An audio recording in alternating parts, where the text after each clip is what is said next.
Write one foreign key with its table. One foreign key. Yes, can you write down what is a foreign key in the chat? What is foreign key? Oh, මේක අහන පොතේ අපි foreign key වලට සිංහලෙන් කියන්නේ ආගන්තුක යතුරු කියලා. ආගන්තුක යතුරු කියන්නේ මොකක්ද කියන එක මට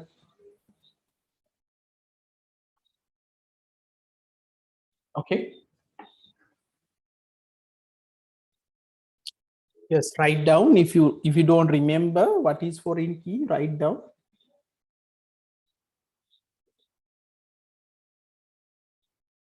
Yes.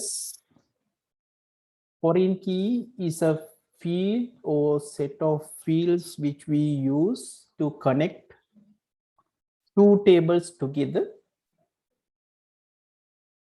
and it connects to the other table's primary key. අන්නෝක තියෙන්න ඕන.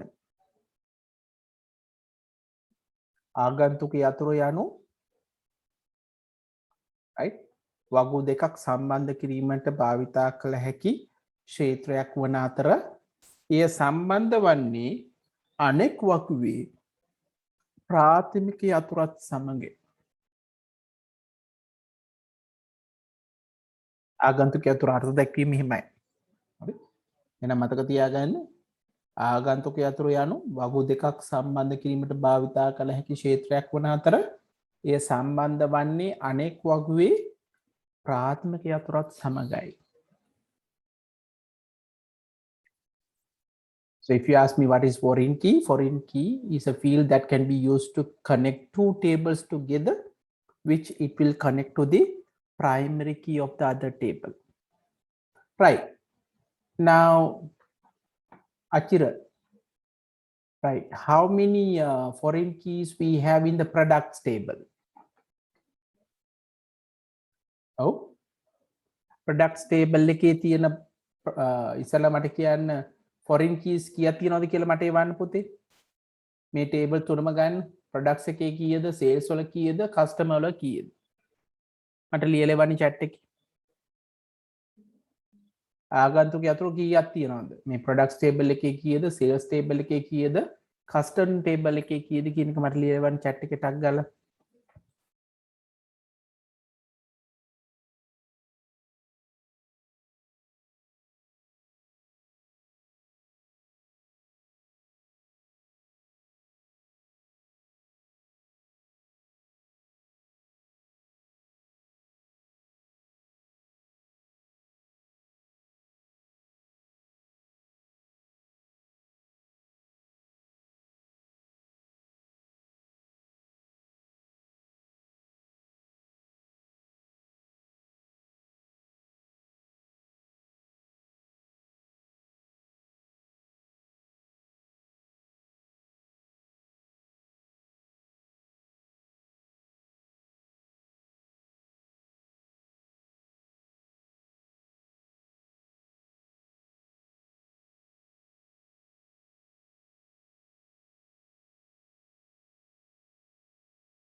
Okay, let's start.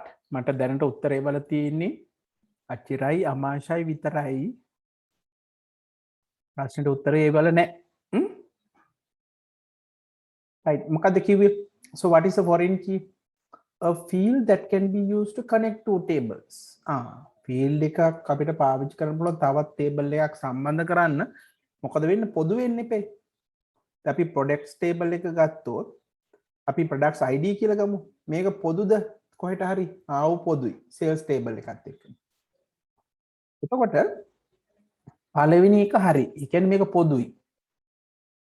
ඊළඟ එක මොකද්ද මම කිව්වේ? ඒක සම්බන්ධ වෙන්න ඕනේ ඒකේ primary key එකත් එක්ක. ඒක නෑ. product මේකේ primary key කියන්නේ මේ product ID නෙමෙයි මේ තුනම.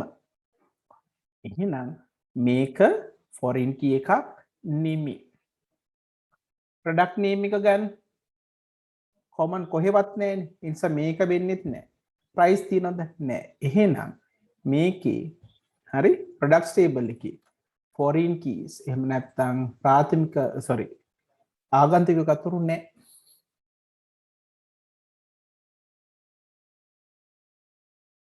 ආගන්තුක කතුරු නැහැ. මේකේ නෑ. මේක ආගන්තුක කතුරු නෙමෙයි. This is not a foreign key. To consider it as a foreign key, first of all, it should common. Yes, that condition is there, but it should connect to the primary key of the other table. එහෙනම් අනෙක් වගුවේ ප්‍රාථමික යතුරු නොවෙන නිසා මේකක්වත් ආගන්තුක යතුරු නෙමෙයි. Customer table එක ගමු. මේකේ තියෙනවද මොනවා හරි common? city කියන එක නෑ. එහෙනම් මේක වෙන්නම බෑ. customer name කියන එක නෑ. මේක වෙන්නම බෑ. එහෙනම් customer ID ඕනනම් වෙන්න පුළුවන්. බලන්න ඒකෙන් මේකට connect වෙන්න පුළුවන්. ඔව්. පොදුයි. හැබැයි මේක සම්බන්ධ මේකේ ප්‍රාථමික යතුරුවලද? නැහැ. එහෙනම් මේකෙත් foreign keys නැත. නැත. sales table වලට යන්නේ. sales table එක බලමු. customer ID is it common? ඔව්. කොකත් එකද? අන්න මේ table එකත්. ඊළඟට මේක සම්බන්ධ වෙන්නේ මේ table එකේ ප්‍රාථමික යතුරත් එක්කද? ඔව්. මේක ප්‍රාථමික යතුරු. එහෙනම් පුතේ එක foreign key එකක් sales වල foreign key. පළවෙනි foreign key එක තමයි customer ID. හරි? ඊළඟට බලන්න product ID එක. ඒක මේකත් එක common. ඒකත් හරි. ඒක ඒකේ ප්‍රාථමික යතුරුද? ඔව්. එහෙනම් මේකත් හරි. එහෙනම් දෙවෙනි foreign key එක ඔව් product ID. එහෙනම් මගේ ප්‍රශ්නෙට උත්තරේ පුතේ right the answer for my question. හරි? products table එකේ ආගන්තුක යතුරු නැත. customer table එකේ ආගන්තුක යතුරු නැත. sales table එකේ ආගන්තුක යතුරු දෙකයි. මොකද්ද දෙක? customer ID in sales table. මේකට උත්තරේ ලියන්න හරියට මතක තියාගන්න. right? One foreign key with its table. Right? The correct answer should be customer ID in which table? Sales table. Right? දෙවෙනි එක ලියමු. Product ID in sales table. පුතාලා මේ කෙවුවා නම් හරි. ඒතර මට දැනට එවලා තියෙන්නේ පුතේ උත්තරය එවලා තිබුණේ net minute එවලා තිබුණ උත්තරයක් බලමු. බලමු පුතාලා එකේ මම අය පාරක් පුතාලට මතක් කරනවා පුතාලා මහන්සි නොවුනොත් මට පුතේ ප්‍රතිඵලයක් අමුතුවෙන් දෙන්න බෑ. මම පුතාලට පේපර් එක දුන්නා. පේපර් එක හදලා එවන්න කියලා කිව්වා. තේරුණාද? එතකොට ඒක පුතාලගේ අතේ තියෙනවා. නේද? පන්තියට හිටියා කියලා නේද? මේකට හිටියා කියලා පුතාලට මේ විභාගේ පාස් වෙන්න එහෙම නෑ පුතේ. හිත වෙනවා නම් ඔයාලට ඒකක් ගන්න ඕනේ කියලා IT වලට IT අමාරු ගිය පාර මගේ පන්තියේ ත්‍රිසස් හොඳට මට අඩු වෙන්න හේතුව මම පුතාලට පෙන්නවා. වැඩ කරලා නැති ළමයින්ට ඒ හම්බෙන්නේ නැහැ පුතේ. එතකොට නිතර හෝම්වර්ක් කරලා එවන තනියම විෂයට මහන්සි වෙන ළමයෙකුට තමයි පුතේ ඒකක් ගන්න පුළුවන්. මතක තියාගන්න IT වගේ විෂයකුත් නිකාම හම්බෙන්නේ එහෙනම් මතක තියාගන්න දැන් උත්තරේ උත් නැති ඒ දන්නවනේ මෙතන මම නම් වශයෙන් කියන්න අවශ්‍ය නැහැ. මං කිව්වා මම රෙකෝඩ් තියා ගන්නවා කියලා. දැන් මේ සැරේ මට ඒවල තිබි 3 දෙනයි. සිංහල මීඩියම් වල උත්තර කොටසක් ඒවල තිබුණා. හරි. දැන් ඉංග්‍රීසි මීඩියම් දෙන්නයි ඒවල තිබුණේ. හරිද? මතක තියාගන්න. දැන් මගේ පැත්තෙන් පුතාලට දෙන්න උදව්ව තමයි පුතාලා කරලෙව්වොත් මට අඩුපාඩු කියන්න පුළුවන්. ඇයි කරලෙවන්න කියන්නේ? එතකොට මම දන්නවා පුතාලගේ මොනවද අඩුපාඩු කියලා. ඉතින් ඔයාලා මට කරලෙව්වේ නැත්නම් නේ මට කියන්න විදිහක් නැහැ. නෙත්මින් එක බැලුවොත් ඒවා ඒකට උත්තර ඉවල නැහැ. අමාශ දුවගේ මම බැලුවා.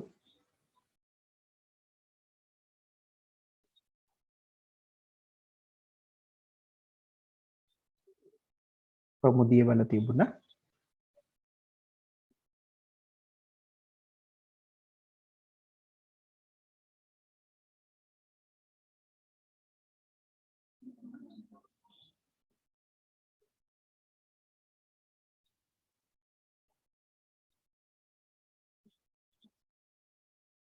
ඒ උත්තරය උපේක නෙත්මින් පුතාගේ මේ ප්‍රශ්නට උත්තරේ මට ආවේ නෑනේ.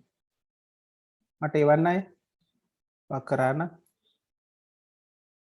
මට එකක් කියවලා තිබුණා. මම ඒකේ ඔය මාක් කරලා එව්වා. හරි. third one. තුන්වෙනි එක එහෙනම් මේකේ සිංහල මීඩියම් එකටත් උත්තර ඕනනම් පොතේ ආගන්තුක අතුරු තියෙන්නේ මේකේ නැහැ ආගන්තුක අතුරු මේකෙත් නැහැ. මම හේතුව පැහැදිලි කරා. sales table එකේ ආගන්තුක අතුරු දෙකයි custom id කියන එකයි product id කියන එකයි. products වගුව හා sales වගුව අතර සම්බන්ධතාවය කුමක්ද? ඔව් products වගුව සහ sales අතර වාගේද සම්බන්ධය මොකක්ද කියලා අහන්න. මොකද්ද මේකේ තේරුම? what is the relationship? Relationship තුනක් කතා කරා. මතක් කරමු මොනවද තුන?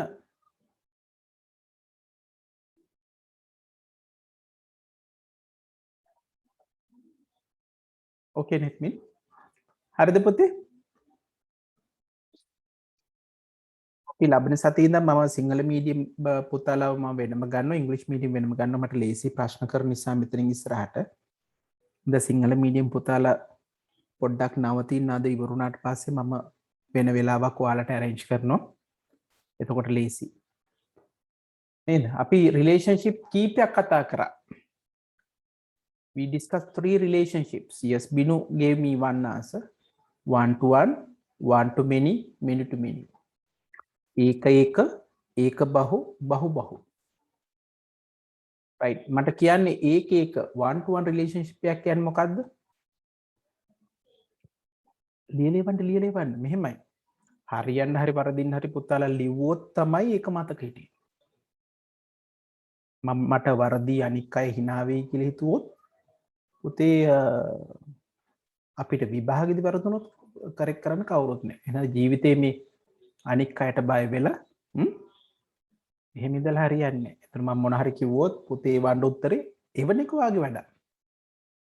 සමහරට මම බලන්නෙත් නැති වෙයි. මම සමහරලාට පුතාලට එවන්න කියනවා ඒ සමහරට මම බලන්න නෙමෙයි. නමුත් කරේ ඔයානේ. මතක තියාගන්න පුතේ හින්දා.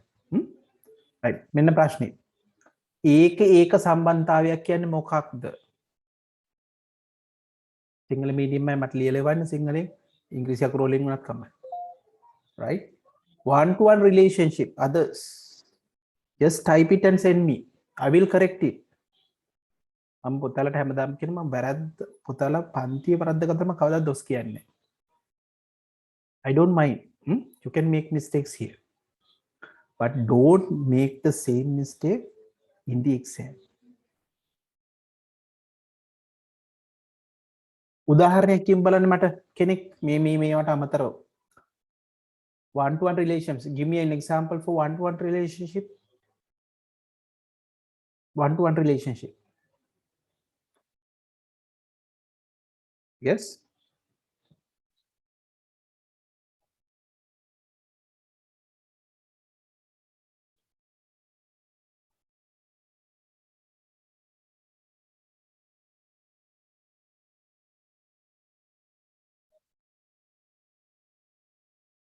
principal and the school මතකද 1 to 1 විදුහල්පති සහ පාසල බලන්න එක විදුහල්පති කෙනෙක් ගන්න පාසල් කීයක විදුහල්පතිද එකයි අනිත් පැත්තට ගන්න පාසලක් ගන්න විදුහල්පතිවරු කීයද එකයි then ඒක සම්බන්ධයි if you take one principal is attached to one school take one school attached to one principal so it's a one-to-one relationship a row of a table is related to a row of another table take a row of the other table it will connect to other table විනුගේ part එකක් හරිය Vinu part of your answer is correct a row of table 1 related to another row in the table 2 a row of table 2 is also related a row in table 1 දෙපැත්තම වෙන්න ඕනේ නැත්නම් 1 to 1 වෙන්නේ එක පැත්තක් හරි ගිහිල්ලා බෑ පුතේ දෙපැත්තම වෙන්න ඕනේ so one of the best examples like remember principal and a school right the second one one to many එක බහු මට කියන්න කවුරු හරි එක බහු කියන්නේ මොකද්ද කියලා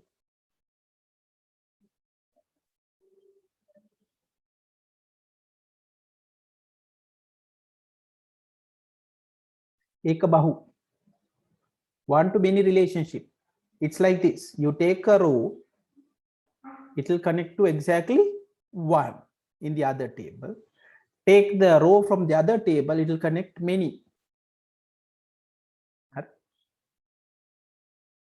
ගන්න ගුරුවරුන් සහ පාසල අතර සම්බන්ධතාවය හරි පාසලක ගුරුවරු ගොඩයි එක ගුරුවරෙක් සම්බන්ධ වෙන එක පාසලක් එක්ක එහෙමනම් අනේ relationship එක ඒක බහු වෙනවා so take a teacher right attached to one school take a school you have many teachers so one to many last one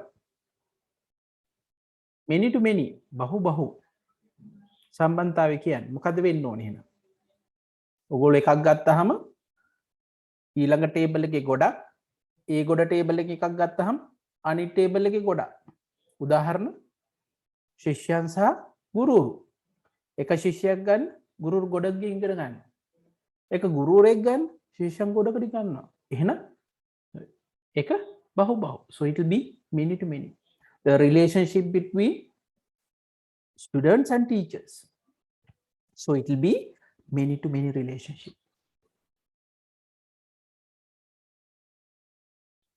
okay now give me the answer ප්‍රශ්නේ අහන්නේ මොකද්ද products table sales table product එකේ sales එකේ මේ දෙක අතර සම්බන්ධය මොකද කරන්න ඕනේ ගන්න products එකේ එක table එකක් බලන්න මේකේ කීයක් එක්ක සම්බන්ධ වෙනවද කියලා මේකේ කීයක් එක්ක සම්බන්ධ වෙනවද ඔව් P001 කියන එක කීයක තියෙනවද මේකේ ගොඩක තියෙනවා මේ පැත්තට ගන්න P00 කිව්වහම මේ ටේබල් එකේ එකයි P002 කියම් ඒත් එකයි අයත් P01 ඒත් එකයි එහෙනම් මොකද්ද මේකේ සම්බන්ධතාවය so what is the relationship between products and sales oh it should be one to many ඒක බහු ලියාගන්න උත්තරේ හොඳට මං හිතන්නේ වරදින්න බෑ one to one නෙමේ බිනු මොකද අපි ගත්තොත් මේකේ products එක එකක් ගත්තොත් මේක ගොඩක සම්බන්ධ වෙනවා මේ P001 කියන එක මේකේ දෙතැනක තියෙනවා මේ පැත්තට ගියොත් P001 කියන එක මේකේ එකයි P002 කියන්නේ මේකේ එකයි P001 කියන්නේ මේකේ එකයි එහෙනම් one to many ලියාගන්න අපි උත්තරේ ලියාගමු ඒ වැඩිපුර ලියාගමු what is the relationship between products and sales table one to many උත්තරේ ඕක විතරක් ඇති නමුත් detail ලියාගමු one row of product will connect with many rows in sales one row and one row of product will connect with many rows in table.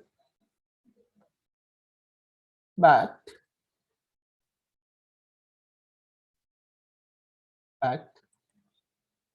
one row of sales will connect with one row in product. දෙපැත්තම ලිව්වා.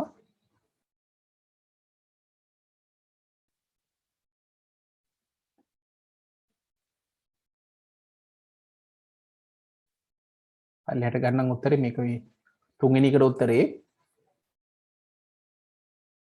one to many, one row of product will connect with many rows in sales. But one row of sales will connect with one row in product. හරිනේ? right. Sinhala medium පුතත් ලියා ගන්න. ඒක බහු.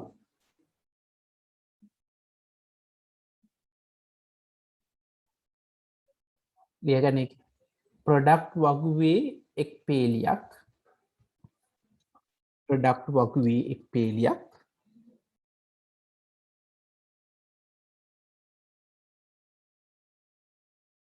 sales වගුවේ පේලි ගණනාවක් සමගද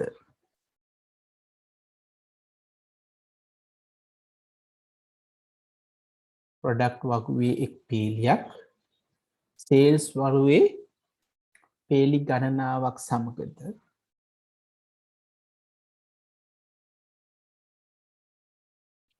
sales වගුවේ පේලියක් product වගුවේ එක් පේලියක් සමගද සම්බන්ධ වේ.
හරිද පුතේ? අපි එහෙනම් ඊළඟ ප්‍රශ්නෙට යමු. ආනේ. අන්තිමික ලියන්න තියෙනනේ fourth one. Mr. Gunaratna brought 2 TVs. So what is the field wanted to update? Write down the updated recorder key. Gunaratne ගත්තලු TV දෙකක්. right? කොහොමද වෙනස් වෙන්න ඕනි කියලායි අහන්නේ. ඒක නම් උත්තරේ පුළුවන් වෙන්න ඕන. හැමෝම මට උත්තරේ chat එකේ වන්.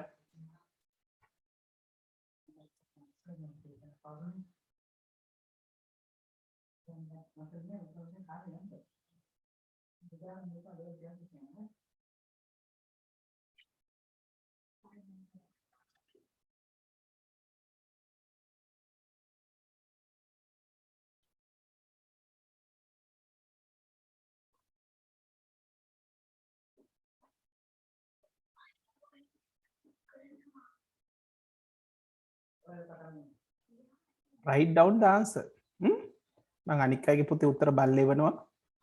ඔයගොල්ලෝ මට එවලා තියෙන ඒ වගේ අනික් අය මට chat එකේ එවන්න ඕන උත්තර ටික.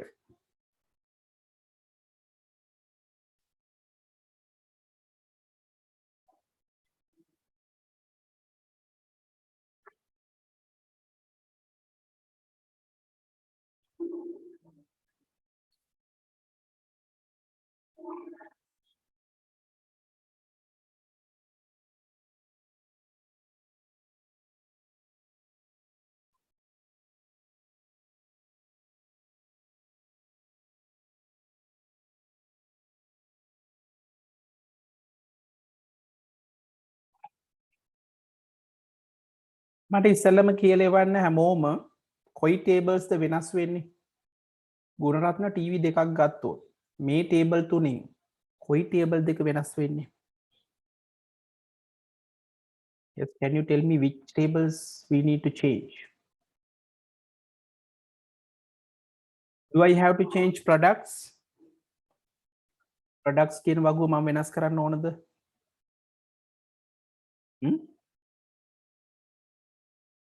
Products කියන වගේ මොන හරි වෙනස් කරන්න ඕනද?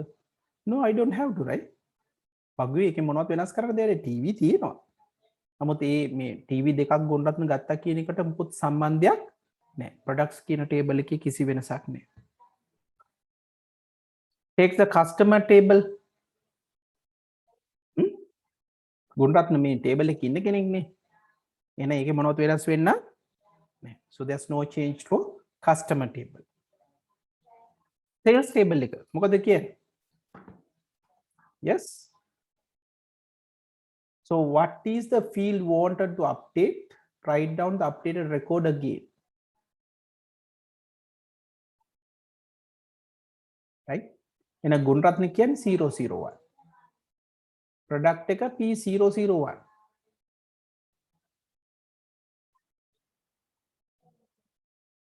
නේ ගුණරත්න ටීවී දෙකක් ගත්තා කියලා.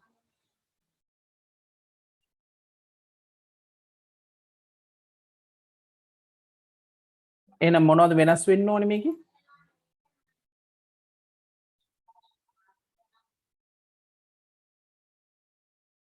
ඔව් කොහොම වෙනස් වුණොත් හරියද මේක?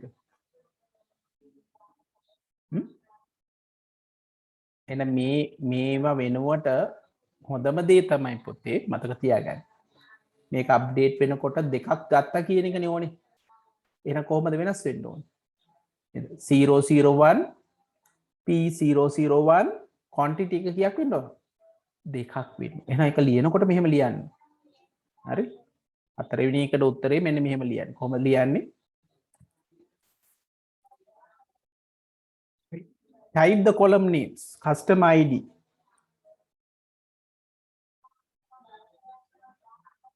Product ID. Then quantity sale. So we will have 001. Product ID P001.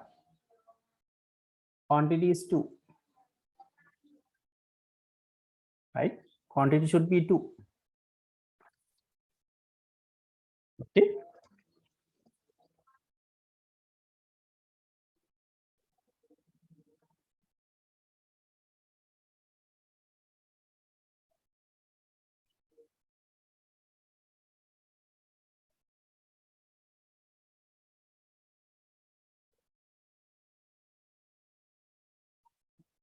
එහෙනම් sales table එකේ මෙන්න මේ තුන වෙනස් වෙනවා කියන එක තමයි මම මේ ලියලා තියෙන්නේ. තුනක් නෙමෙයි මේ ලියලා තියෙන්නේ.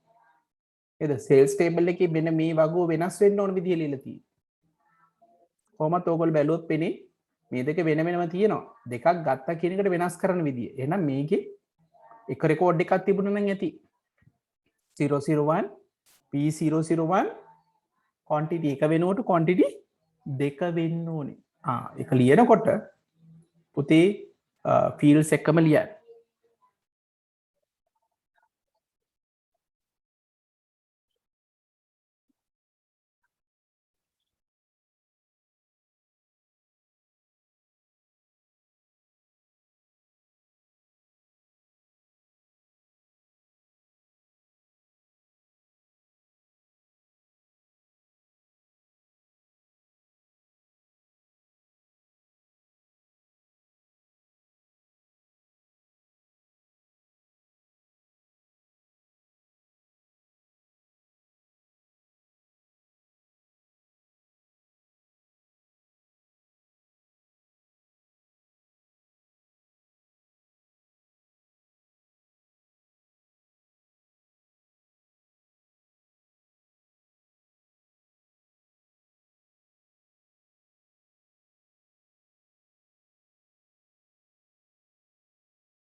Right. Let's move to the next one. Fifth question. පස්වෙනි එකට යමු.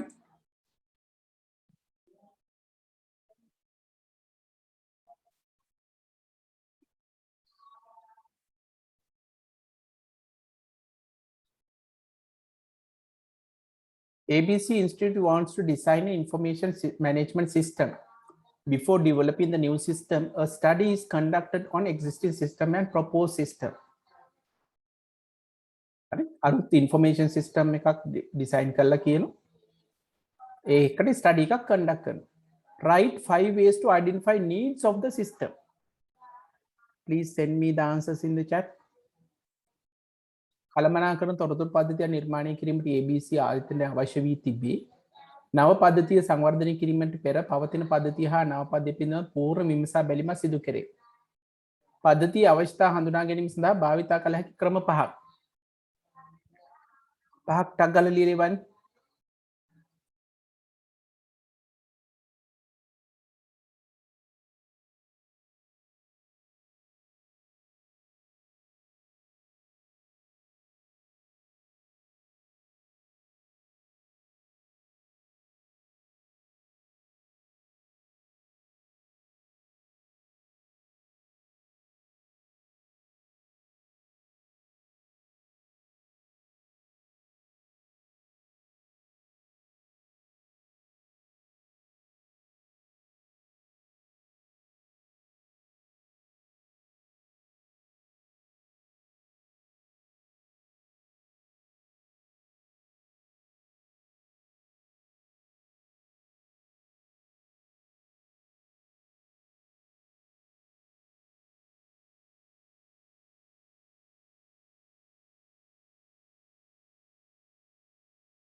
Right. Second question. What are the functions to be performed in planning phase of the system development? නව පද්ධතිය සැලසුම් කරදී සැලසුම් කරණයේදී කරනු ලබන කාර්යයන් තුනක් ලියන්න. තීරි මතක නැත්නම් අය පාරක් නෝට් එක බලන්න.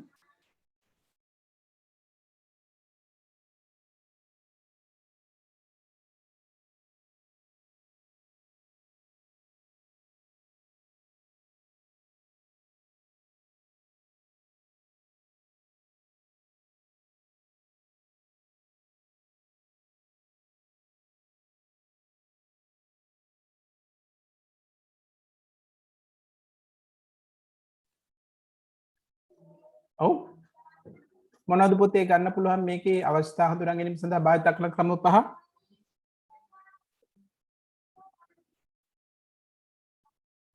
ඔව් ඉන්ටර්විව්ස් කරන්න පුළුවන්. questionnaires ප්‍රශ්න පත්‍ර දෙන්න පුළුවන්. අවශ්‍ය ගොනු අපිට එකතු කරන්න පුළුවන්.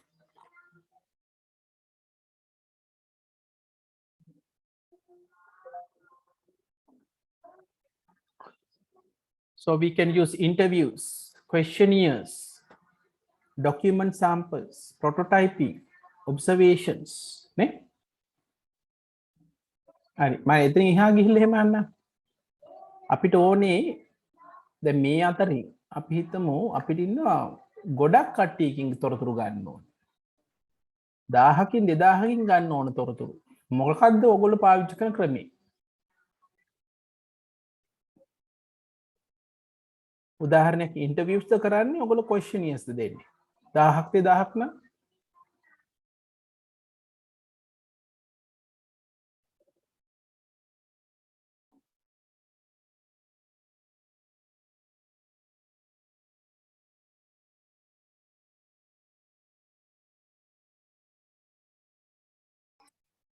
එහෙනම් මතක තියාගන්න. දැන් ඔය ප්‍රශ්න පත්‍ර වගේ ඒවා අපි දෙන්නේ ගොඩක් වෙලාවට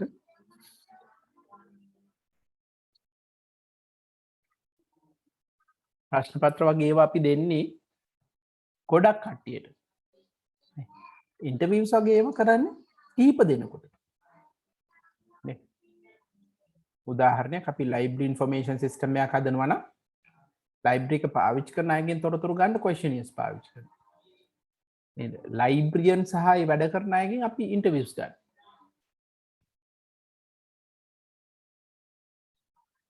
තේරුණාද? Okay. So second question. දෙවෙනි එකට උත්තර ටික කියවන්න පොතේ.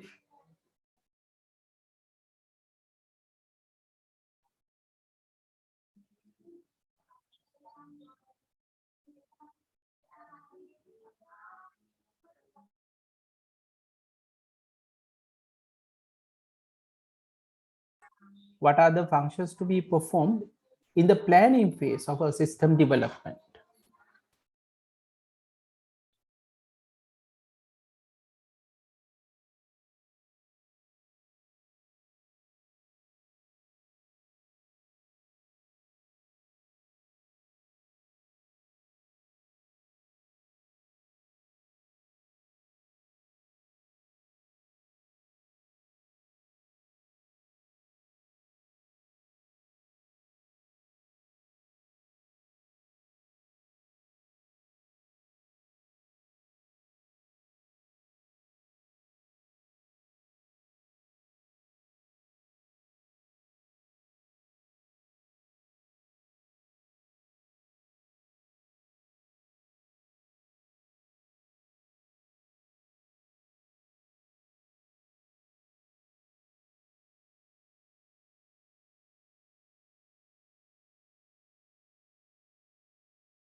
පොතේ අවශ්‍යතා හඳුනා ගැනීම කියන එක මේ පියවරට එන්නේ නැහැ.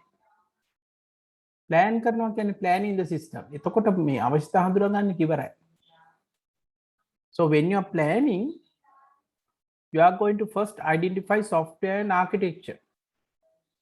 අපි කියන මෘදුකාංග හා මෘදුකාංග නිර්මිතය හඳුනා ගැනීම කියලා කියන්නේ. හරි? ඒතර planning stage එකේ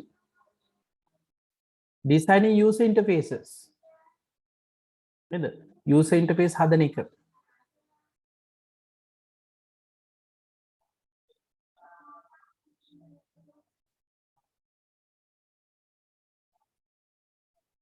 ඊට පස්සේ දත්ත ගබඩා සැකසීම, preparation of data, database, database structures, tables. So those are the things will happen during the planning phase.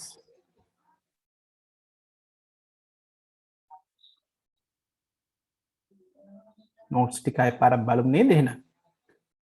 Right. Let's move to the third one. After developing the system, it will be deployed using parallel deployment method. Write two advantages of the above method. පද්ධතිය සංවර්ධනය කිරීමෙන් පසු පද්ධතිය පිහිටුවීමේදී සමාන්තර පිහිටුවීමේ ක්‍රමය යොදා ගැනීමට යෝජනා කරයි. එම ක්‍රමය භාවිතා කිරීමෙන් ලැබෙන වාසි දෙකක් ලියන්න. සමාන්තර කියලා කියන්නේ මොකද්ද? What do you mean by parallel? ඔව්.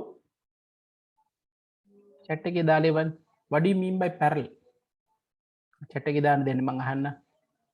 What do you mean by parallel deployment? අචිර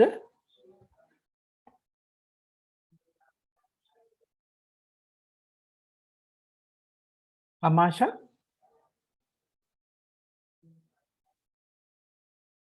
Binu ප්‍රමුදි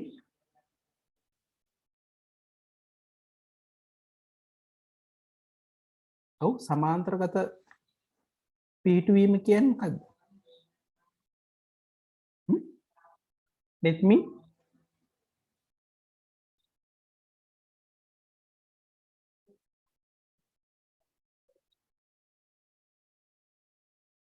නිර්මින්ද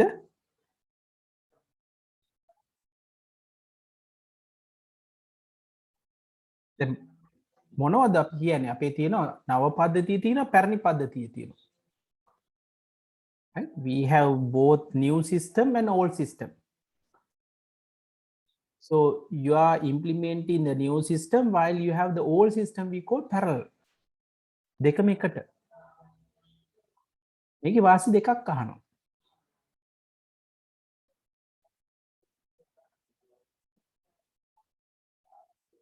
පරණ පද්ධතිය තියෙද්දිම අලුත් පද්ධතියක් අපි පාවිච්චි කරනවා. ඒ උදාහරණයක් කියමු.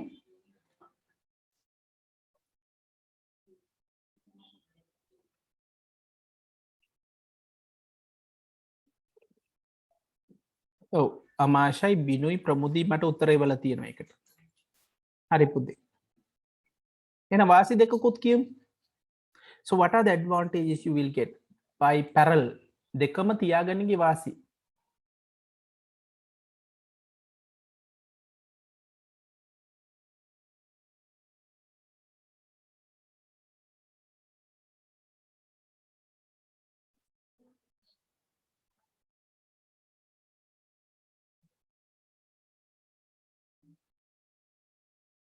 ඔව්. අපි දන්නේ නැත්තම් නව පද්ධතියේ කොතරම් සුදුසුද කියලා.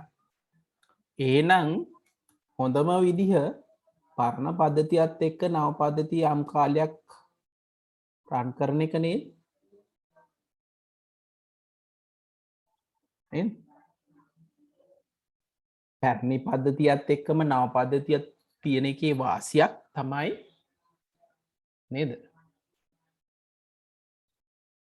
මේක සාර්ථකද කියලා අපි කලින් දන්නේ නැත්තම් එහෙනම් ඉවත් කරන්න නරකයි. කලින් දන්න කන්න කිසි ප්‍රශ්නය පැරණි පද්ධතිය පැත්තකට දාලා අලුත් එක ගන්න පුළුවන්. නේ? එන එකක් තමයි ලියාගන්න නව පද්ධතිය නේද? නියමිත පරිදි ක්‍රියාත්මක වන තුරු පැරණි පද්ධතිය සමග ගමන් කරවීම. ඒකෙදි වෙන්නේ බැරි වෙලාවත් අපේ නව පද්ධතියේ දෝෂයක් ඇති වූ විට අපේ පැරණි පද්ධතිය තාමත් තියෙනවා.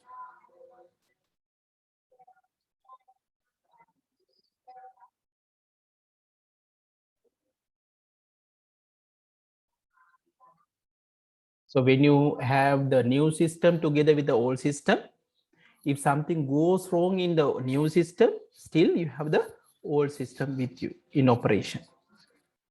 This might happen in the beginning.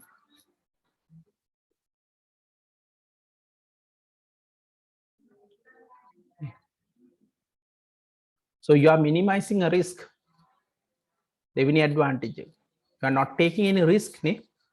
System එකේ fail එකක් වුණොත් අපි risk එකක් ගන්න දෙකම අපි පාවිච්චි කරනවා. එහෙනම් වාසිය ලියා ගන්න පුළුවන්. නව පද්ධතියේ දෝෂ ඇති වූ විට ඇති වුවහොත් නේද? පැරණි පද්ධතිය භාවිතා කිරීමේ හැකියාව තියෙන.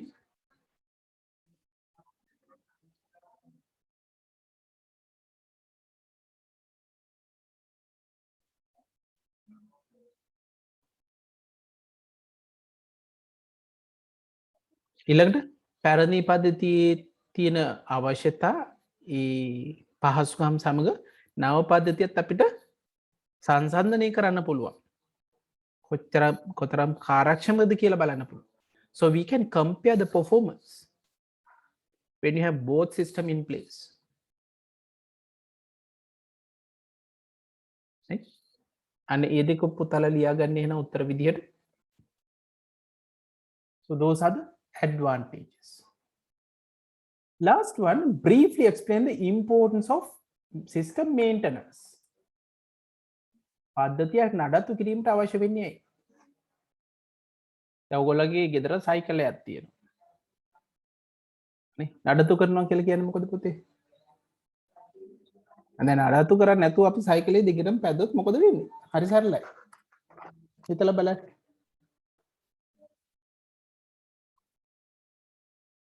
ඒ වගේ tell me the importance of system maintenance. ඇයි?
Okay, I'm getting good answers. Pramudi said, develop the system to suit new requirements.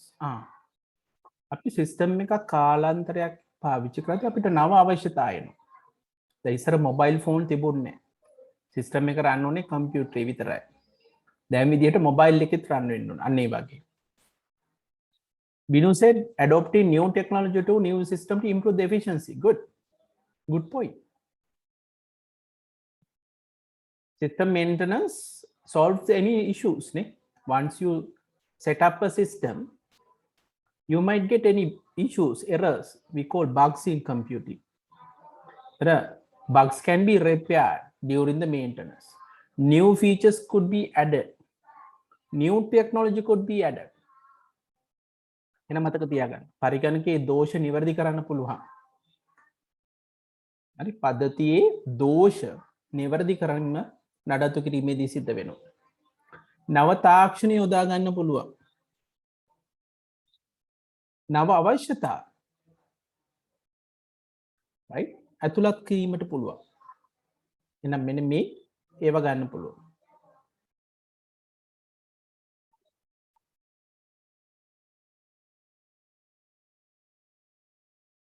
ඔව්. පරිගණකයට වෛරසයක් ආවොත් කියන එක අපි කියන්නේ නැහැ සාමාන්‍යයෙන් පුතේ නඩත්තු කිරීමේදී දෙයක් කියලා. නඩත්තු කරනවා කියන්නේ අපි දැන් වාහනයක් ගත්තොත් වාහනයක අපි දන්නවා තෙල් මාරු කරන්න ඕනේ. ඒ කියන්නේ වාහනේ අපි පාවිච්චි කරනකොට ඒකේ ගෙවන ටයර් දාන්න ඕන. අන්න ඒ වගේ දේවල්. වෛරස් කියන්නේ විශේෂ අවස්ථාවක්. ඒ කියන්නේ හදිසි ඇක්සිඩන්ට් එකක් වුණා වගේ වාහනේට. වෛරස් එකක් ආවොත් ඒකට අපිට වෙනමම හැන්ඩල් කරන්න. ඒක නඩත්තුම නෙමෙයි. නඩත්තු කියන්නේ නව අවශ්‍යතා, නව තාක්ෂණය, දෝෂ ඒවා හඳුනාගෙන නිවැරදි කිරීම. අන්න මේවා තමයි අපි සාමාන්‍ය පද්ධතියක නඩත්තු කටීම කියලා කියන්නේ. උදාහරණයක් විදිහට පාසල් පද්ධතියක් ගත්තොත් අපි හිතමු ගුරුවරුන්ගේ සහ ළමයින්ගේ තොරතුරු තියෙනවා. දැන් මීට අමතරව පාසලෙන් ඉවත් වුණාට පස්සෙත් ළමයින්ගේ තොරතුරු තියාගෙන යන නව අවශ්‍යතා තියෙනවා. එහෙම නැත්නම් අපි හිතමු දැනට තියෙන පාසල් පද්ධතිය තියෙන්නේ තනි පරිගණකයක. අපිට ඕනේ වෙබ් බේස් සිස්ටම් එකක් හදලා ඕනෑම පරිගණකකින් නම් මොබයිල් එකකිනුත් සම්බන්ධ වෙන්න. එතන නව තාක්ෂණය. හරි. එතකොට දෝෂ ගැන කිව්වොත් සමහරට අපි හිතමු කෙනෙක්ගේ ළමයෙක් හොයන්න ගියාපුවාම ළමයේගේ තොරතුරු හොයන්න ගියපම හිතන්න මිනිත්තු 10ක් විතර කාලය යනවා. කාලය වැඩි අඩු කරගන්න ඕනේ විනාඩි 5කට. අන්න නඩත්තු කටයුත්ත.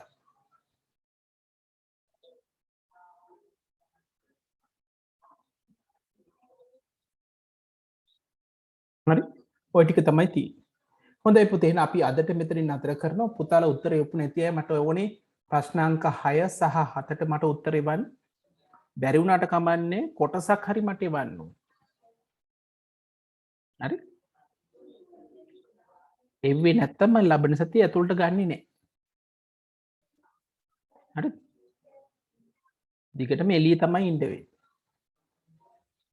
හරි? එහෙනම් මතක තියාගන්න ප්‍රශ්න අංක 6 සහ 7 පුළුවන් විදිහට මට උත්තර ලියලා එවන්න.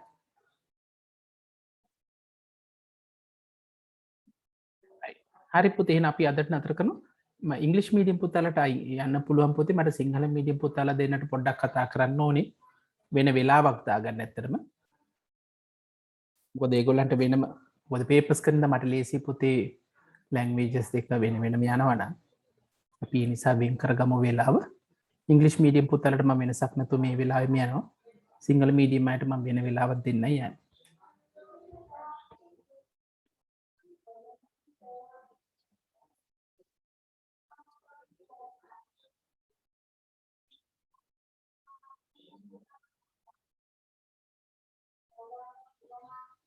වෙබ්සයිට් එක අපිට අහන්න බැරි වුණානේ net මේ සතියේත් නේද? මට අතරම කරලා පෙන්නන්නයි ඕනුනේ. මට අනිත් දවසේ මතක් කරනවද මුලින්ම අපි ඒකෙන් පටන් ගමු අනිත් දවසේ.